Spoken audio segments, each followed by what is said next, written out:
so I'll just use this microphone. So thank you very much for inviting me. First of all, because you are allowing me to be in a more human temperature for 24 hours, so it's not very long, but still I can breathe for a bit, because in Bologna it's like 40 degrees, and this morning I was seeing people already, my mom, oh my God.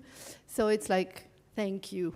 And thank you for also, I arrived late, but I was able to follow the second keynote, so it was very inspiring. And also later in the exchanges I had, it's a very, very rich audience you've put together and program. So thank you again.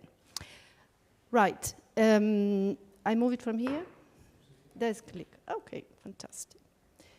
So the idea of this keynote, as we discussed with the organizers, is to give you, to take you with me in our daily work and in basically the work we're doing on sustainability, call it like that, but mainly climate work, climate neutrality in particular. And I just want to start with one point which was triggered to me yesterday by the keynote and the discussions I had afterwards. It's this idea of how do we combine climate neutrality with climate adaptation. Yeah, when you go to conferences that talk about climate neutrality or anyway mitigation, it's rare to find also, you know, a combination with climate adaptation. It's very often talking about reduction and of emissions and stuff like this, and not always we, let's say, close the circle during the same sorts of discussions. While at the local level, we live both of them. We have to be active and work on both dimensions in a very heavy way and find the ways to connect. Also because they are. A lot of dimensions of these two policies are very much connected and overlapping. But still, I find that at the moment, at least at the European level, there's kind of like two communities, and you know the adaptation community, if I exaggerate, but still is saying, oh, finally, because there will be an EU plan on EU adaptation, an EU plan on climate adaptation for the first time. There are 27 plans, as you know, national ones, and there will be now, and in 26, an EU climate adaptation plan after all the disasters that in the last few years have happened. The EU said, okay, maybe it's time to, you know, also have a sort of umbrella policy and plan. And so that community says, finally, we are not secondary anymore.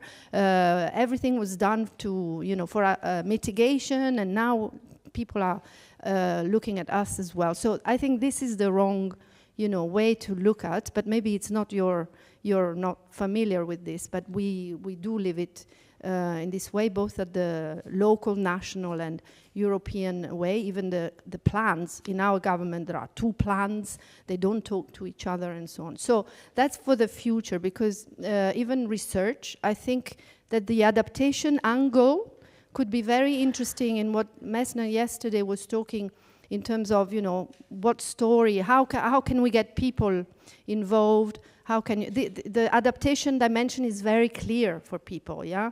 Reduction is like, okay, yeah, it's important, but not in my backyard, yeah? You know, don't use the car, but I use it, or things like that.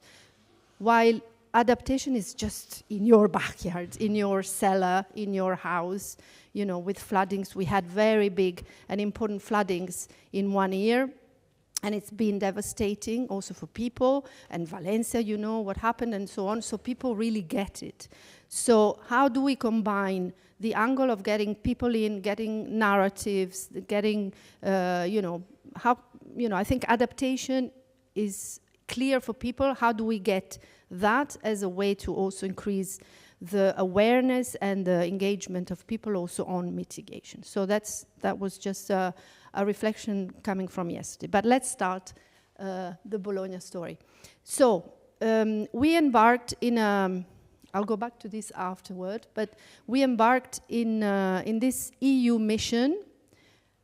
So the EU, few years ago, I'm not sure if you are aware of this, the DG Research, so the research part of the European Union and the European Commission, decided to change on the basis of what Mariana Mazzucato, you must have heard of her, but anyway, yeah, she was proposing this idea of mission. So to apply this idea of mission in research, because in the EU, when you look at research that is funded with EU money and therefore by citizens, people don't know about that. You know, people are hardly aware of structural funds that builds schools, that builds roads, that builds, you know, trains, trams, and so on. You can see those plaques, you know, where there is the flag of the European Union and say this is funded by the EU, but yeah, it's not the case for research projects, which is the third item of the EU budget. So it's not enough, but there are still quite a lot of billions put into research programs. But they stay in universities or they stay in drawers of, you know, whoever, technology companies and so on.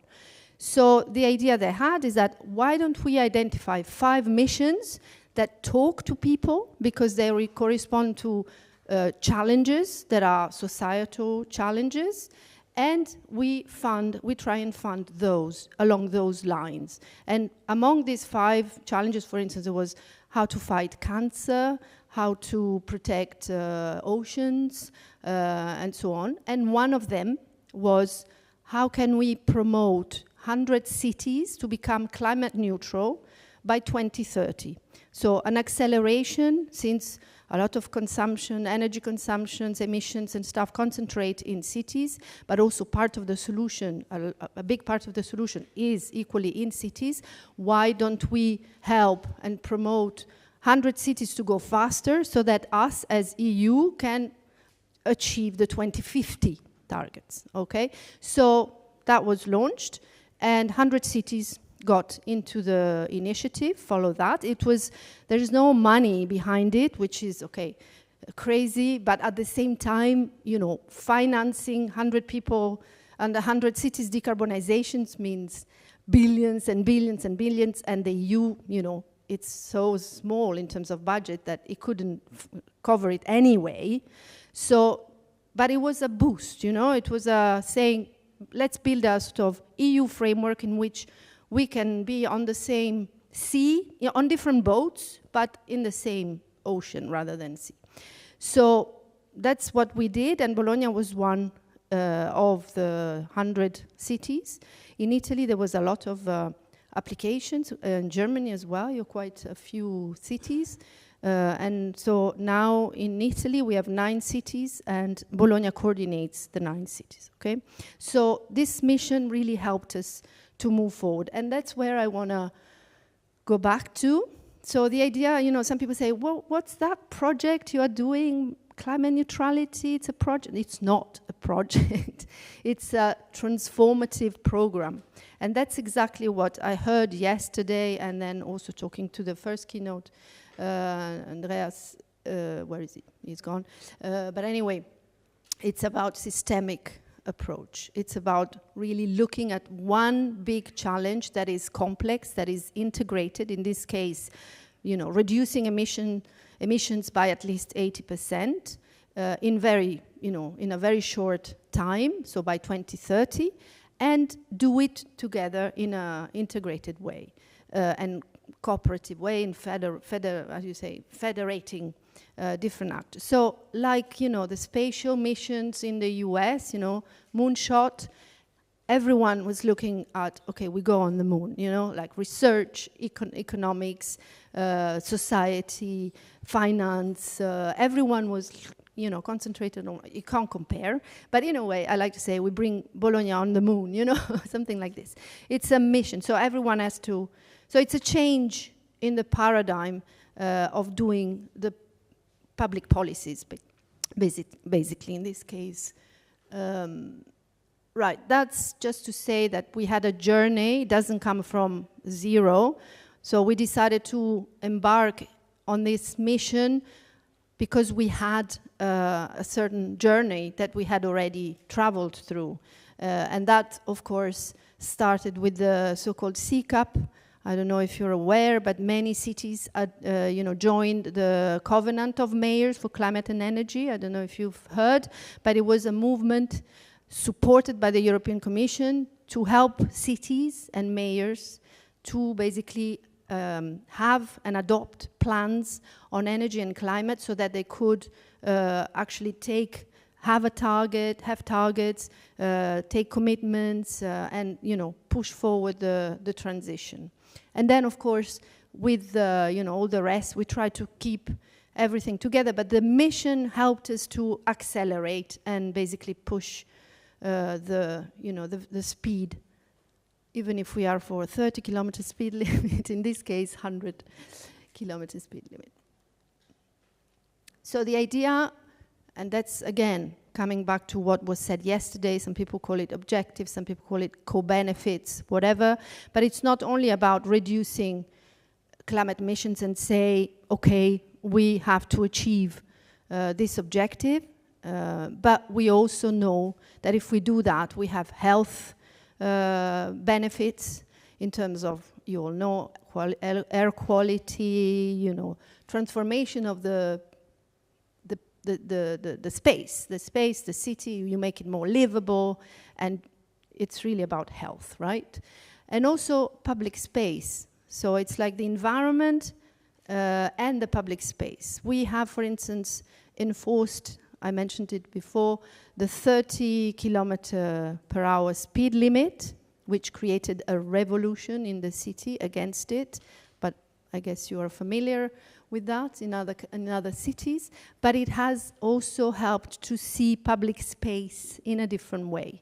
So it's not only about the speed, but it's really about creating the awareness in people that we have to create, and it's good to have spaces that are used differently. Okay, Barcelona is a good example, and there are lots. I mean, Bologna is the last to show a good practice, but that's the idea. But also socio-economic co-benefits, of course, which I know that you understand totally, but it's also, I mean, something that can speak to people. I mean, people don't really get the idea of reducing emissions, but they get the idea of having a lower bill, right? So that's very clear. When you talk to people, they say the energy crisis was, an energy crisis that really impacted the socioeconomic situation. And therefore, the idea is to achieve autonomy, right? Also looking at the geopolitical situations, the idea of not depending from other countries for gas and fossil fuels and so on. And so it's a good thing to achieve. And therefore, to respond to energy poverty, which was, like in COVID times, we saw that so many people, not the really low income people, but also medium income families and stuff had real problems in terms of getting to the end of the month, yeah, and having to choose between getting to the end of the month or, paying the bill and so on. So, of course, I don't have to explain you either about the benefits in terms of jobs and, how positive it can be in terms of economy. Yesterday was said, the green tech and all that. But at the same time, this is so polarized. I don't know in your countries, but in Bologna, it's like, no, the ecological transition is fault for, is a cause for losing jobs and stuff like this. So it's sort of scapegoat. So we have to find ways to have less polarization, even if yesterday Meister said it's not a polarized issue, but when you talk about jobs, it is. Yeah. So we need to find different stories there. And the same goes with participation. And I'll tell you later more specifically. As it was said yesterday, participation is really the response. I mean, engagement is really the response to push forward the transition. If you don't involve people, if people do not feel they're involved, things will not change. It cannot be something that is top-down.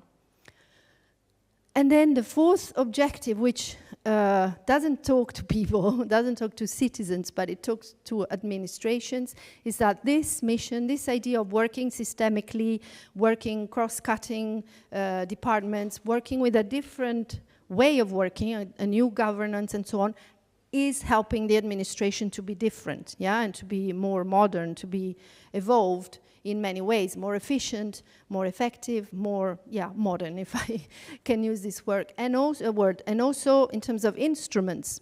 You know, we are thinking of new public procurement ways. I don't go into the details, but it's really like, I guess, having different departments working together is more challenging than achieving climate neutrality as such. It's so complicated moving out from silos in administration. It's the same in companies, it's the same. I don't know who invented sectors, but whoever invented them, he made sure that was the old habit that we cannot leave, you know. So that's really a challenge, but it does help. It does help having a mission that is so much cross-cutting. And there are many other objectives and benefits that, you know, we can talk, but I don't want to.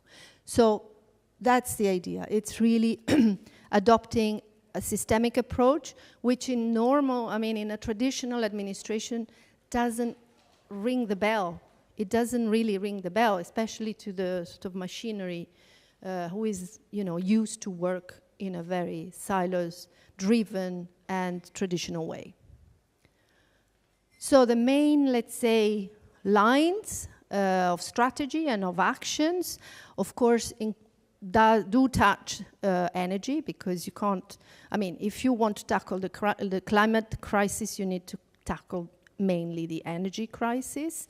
It's really about renewables, renewables, renewables, with all the sort of elements that are parts of the discussion of promoting renewables, but that's what we are trying to push, because it's linked to energy, sustainability, energy autonomy, as I said, going down with the bills, and because basically buildings is the main source of emissions. So working on buildings, retrofitting, making them autonomous, decreasing the consumptions, electrifying them, and so on, is what we are trying to do. In our city, 70% of the emissions come from buildings, okay? Only 15 from transport, which if you ask to a person in the street, they would say the opposite. I mean, they wouldn't even talk about buildings because it's not really connected.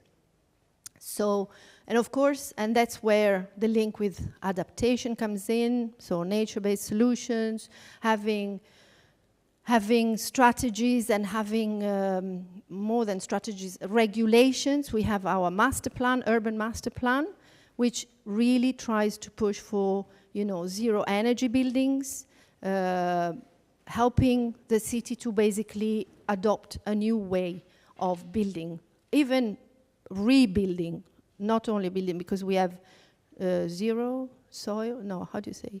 No soil consumption? Do you say that in English? You understand?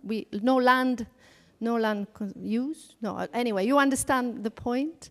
And therefore, it's not about building new stuff, but whatever. Now, investors, they know that if they want to build, and if it's possible to build in the right places and so on, you can only do zero energy building, not even nearly zero energy building. So we have very strict regulations, even stricter than the regional and the national, which required a very, very thorough and strict and long discussions and conversations with the professional orders, with like architects, engineers, you know, all the people that do projects for buildings, because of course they were against these strict, let's say, criteria, standards, but then slowly it's coming through. It's coming through, why? Because it's the owners now, it's the people who buy or people who sell that are asking for these criteria, because the houses that, of course, are more efficient and so on, they are valued more. The market is moving in that direction, and therefore now the professional people are supporting this. But it's been very, very bloody, let's say. So yeah, and also thinking of, especially in Bologna, is a city where we are in the plain, Padana plain, so it's very much under the sun. There isn't much greenery. The city is medieval, the center is medieval, so it's very difficult to transform it. But whatever you do, we try to regenerate a lot the sort of military areas, the railway, properties and so on. You have to put stuff that reflects away the sun. You have to use new materials. You have to have green roofs and so on. But maybe I'm saying banal things that for you are all done. So please tell me. And then, of course, it's more like, how do we work with the private sector and how do we work with people, basically? How do we embark everyone in this journey? Because, as I said, it has to be a journey of the city with the small c, not of the city with the big C. Because till now, our strategies on energy and climate have always been the plan and the strategy of the municipality, and then you come around the table, you sign the plan, and then buy, and everyone does whatever. But the sort of responsibility and leadership stays totally 100% with the municipality. Well, this is not possible. Anyone can do this thing on their own. So it needs to have a much more federal approach. And that's why, working with the private sector and trying to engage them in our contract, the Climate City contract, which is in a way the electric engine, the engine of the mission, is, one of the ways to also involve the businesses that are, have the potential to support this process. And therefore, we have big companies, we have cooperatives, we have smaller companies that are working in the Climate City contract with us with very concrete actions, and we'll come back to that. But we have like Toyota, Illumia, which is an energy company, but Toyota, Ducati, the big companies that are in our municipality. By the way, we had to first go with this mission in the perimeter of Bologna, which is 400,000 inhabitants, so it's not huge, it's not Berlin, it's not big cities, but it's quite big for the Italian, let's say, environment. But we know that we have to expand it. But we didn't have enough data of the municipalities that were part of the metropolitan area, which would have been the more natural scope for doing such a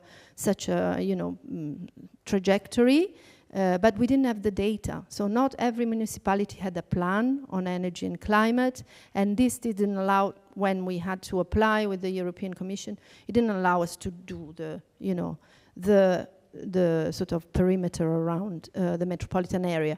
But of course, all the companies and the industries are outside the perimeter of Bologna. They are in the metropolitan areas, and they can do a lot. So this is the next step. And of course, how do we work with people? Yeah, but we'll get there. So we had to go through this, as I said, bloody process internally, as I said, even just by saying, what is the mission? What are you talking? Is it Chinese? What we don't understand. What does mission mean? Is that another fluffy thing from the EU? So we had to really go through a sort of convincing process. I have to say that during the electoral campaign, because we established ourselves end of 21, during the electoral campaign, one of the forces of the majority that then won was asking for Bologna to apply for this mission. And that's more the ecological green left, call it like this, that was asking for it. So it became part of the program, the electoral program, which then, in a way, helped us to say, okay, now we put it, we implement it. But it was more inside the machine, where there was the administration, where there was like, what's this? I want to continue doing my work as I want. I don't want to share this data with my colleague. I don't want to show him what I'm doing before I do it and stuff like this. So that was very difficult. And even at the political level, our mayor did a very, in some ways, crazy thing. He didn't say, okay, there's one deputy mayor who's doing everything, saying environment, climate, biodiversity, everything, which is what normally happens. He divided whatever was linked to climate and energy and environment and waste and water in different deputy mayors. And so that created a mess, especially for the administration, because one person had like 5 deputy mayors to connect to, but now it's getting better. It's helped the administration actually to be obliged to work, because we as politicians, we work together, we share. The person who's dealing with water needs to work on waste, needs to be aware of what things are done in terms of greening the city. I'm keeping the coordination in terms of climate and energy and so on. So it's sometimes you just, oh my God, why did he do that? But it's having its results. And then we had an external process trying to say, okay, we have a climate city contract, so we have to federate as many people as possible. So we went through an external process and also with the citizens. So we get to the big, I think, innovation for us. At least it's been a big change for our administration. Not having a plan, not having just a plan and a strategy, but having a contract. What does this differ from your usual, programmatic or strategic plans? It is, as I said, a contract within the city, so a small C, right? The municipality is the one that, for the moment, keeps the sort of leadership, but it's more of a formal leadership in terms of liaising with the European Commission, because it's the Commission who, was the one to which we had to present the Climate City contract in order to be certified. Your Climate City contract can receive the label of Climate Neutral City, or the Mission City, and so we are keeping that. But from day one, it was clearly said, this is the contract of the city. And the word contract scared a lot of people. Yeah, they were saying, oh my God, what's that? Contract? Contract means that if I don't respect my commitments, I have to pay something? Or no, you don't go to prison. You don't pay anything. It's more of a word, a different word to use, because words are important. As an Italian filmmaker says, but I can't make this to you here. You won't understand, so sorry. But it's really like contract scarce, but at the same time really puts on the table this idea of co-responsibility, co-leadership. You're in there with another state of mind, yeah, and also with another type of commitment. As I said before, you don't come to a table where I'm already there as municipality and you sign and you go. You actually take a commitment. And so the Climate City contract has this idea of responsibility, collective responsibility, one towards each other. There's a sort of pressure that is generated among the partners and the supporters. So that creates a totally different climate from other strategic and action plans. And then the other difference is that there is an investment plan. I've never seen, at least in Italy, a strategic plan that has an investment plan connected to it. It's very rare, at least in Italy.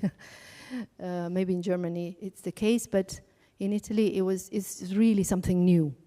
And people were like, oh my God, so what does that mean? So in the commitment document, they had to, okay, if we're in, you have to say which actions you bring to the group, yeah, you bring to the contract. You have to identify them. The timeline is from 2018, so actions you've done, actions you are doing, and actual actions that you will do, not that you may be or you would like to or wishful thinking. Something that is already part of your own business or industrial plan, let's say. So from 2018 to 2030, the 25 partners and 75 supporters, they took the actions they approved in their own governance system, whatever that is, the action 1, action 2, action 3, and they quantified it. Only 25 organizations managed to quantify their actions in terms of course, reduction of CO2 equivalent, in terms of production of renewable energy, and in terms of money, of course, and investment, right? So that was very new. And it really gives this sort of concrete dimension to the plan. People are taking it more seriously. And this is, okay, the wrong numbers, it's 25 partners. You can see there are really a lot of varieties. So as I said, we have 2 types of participants. 25 partners are those who basically, with their actions, they can change the numbers in a big way. And they manage to quantify those actions. And their actions have gone into the investment plans. And then you have 74 at the moment, 76 supporters, which are, let's say, organizations, private and public, but mainly private, so civil society, but also a lot of social economy, cooperatives, as I said, but also like startups, companies that are working in the energy field and so on. There's quite a few. And they haven't been able to, either their commitment was like only a couple of kilowatts, let's say, and that's not really changing the numbers, but still they are important, or they have committed with actions that basically aim at changing the DNA of the city to make it more ecological, and therefore with training, education, information, raising awareness, and so on. And that's fundamental because it's on the long run changing the, as I said, DNA of the city, which is, I have to say, Bologna is not a very ecological, doesn't have like any Italian city, by the way, because, you know, we are a very automotive-driven country. And so in general, Bologna is very well known and felt as a city where solidarity, social aspects are very strong.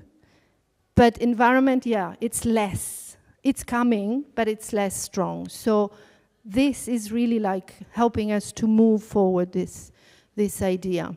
And so you can see, you don't understand, but a lot of them, they are acronyms, but you have the 4 hospitals, so the companies that run the hospitals. I mean, hospitals are cities in the city in terms of who lives there, the patients, who works there, who passes from there, and it's amazing. I mean, in terms of, you know, consumption, but also emissions, but also possibility of changing things.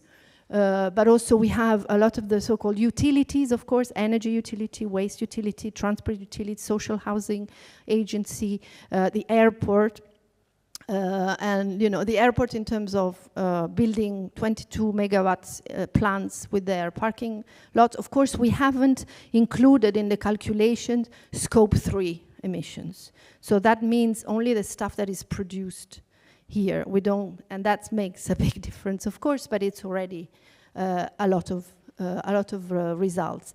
Of course, we have the university, which is, again, you know, we have nearly 100,000 students in the city on a city that has 400,000 in residents. I mean, not the 100,000 are not all residents; they are students, but still, it's a lot of also buildings that they have that could be regenerated and changed. We have also, the private companies, as I said, and we have the banks, some banks now. We did a call to say, guys, you're many, you're doing stuff, you're doing products to help citizens and enterprises to make investments in renewables, for instance, or energy efficiency and so on. Just, you know, take the challenge to go further, to propose new products, to innovate yours, and so on. And so there was a quite good response. We had 4 banks who came back with a little bit, stronger effort to support the transition. Of course, it's banks, but still, they made the effort. Okay, and then, yeah. So just to say, we quantified the capital with 11 billions. So you can imagine it's not like peanuts, but it can be done. So I'm not gonna go into the details of each family of the actions because the time is running, but basically this, I want to say something. It's about regulation, it's about norms. It was mentioned yesterday. I mean, there has to be a sort of strength and coherence and complementarity along the whole chain of, norms production and legislation, from the European down to the local. Today, sometimes it's not coherent, especially from the national to the region to the local. So it needs to be a different type of work on this in all countries, I think. And also, we can do our bit with our instruments, like the planning instruments, but it won't be enough. You need an industrial plan on renewables, you need incentives for citizens and enterprise to renovate and so on. It's what was said yesterday. If we don't calculate this, it's not possible. And then, of course, renewables, public buildings, which is still only 2% of all the buildings, but it's an important part. Public transport, a lot is being done. I mean, people hate us at the moment. They do voodoo stuff against us because of the tram lines being built, because of, the 30-kilometer speed limit, because of psychopaths, because, I mean, we are managing 1.2 billion, of recovery funds to, it's a lot in retrofitting, energy and rebuilding, and also transport.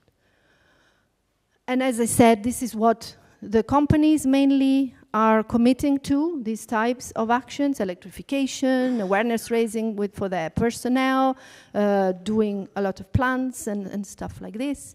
And that's an important bit, which is about people. So we have a lot of, let's say, classical education programs where we go to schools, like 10,000 students are targeted every year on energy, climate, and stuff like this. We have a one-stop shop, which is online and telephone.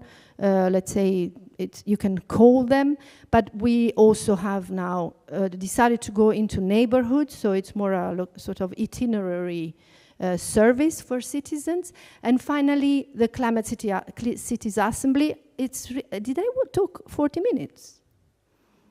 Oh my God, I didn't realize. Okay, sorry, I'll go fast.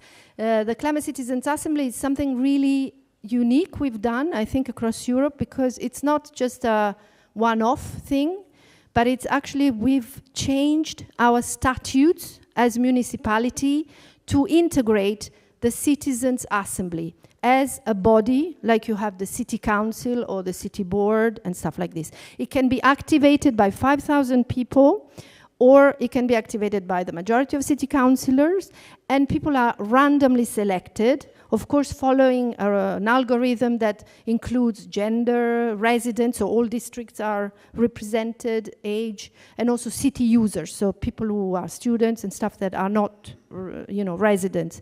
And what came out through their first journey, we paid them as well. This has to be, that's why it's a very expensive instrument. We had to give them, we recognized their participation through their sessions. And so it meant that they went through 3 or 4 sessions of information and competence building, and then they deliberated. And what they produced is really an interesting proposal, set of interesting proposals which included in the climate city contract, okay? So that's the overall thing. I had thought about giving a final thing of 2 minutes, but I can keep it for maybe if there are questions first. Thank you very much. Sorry to be so long.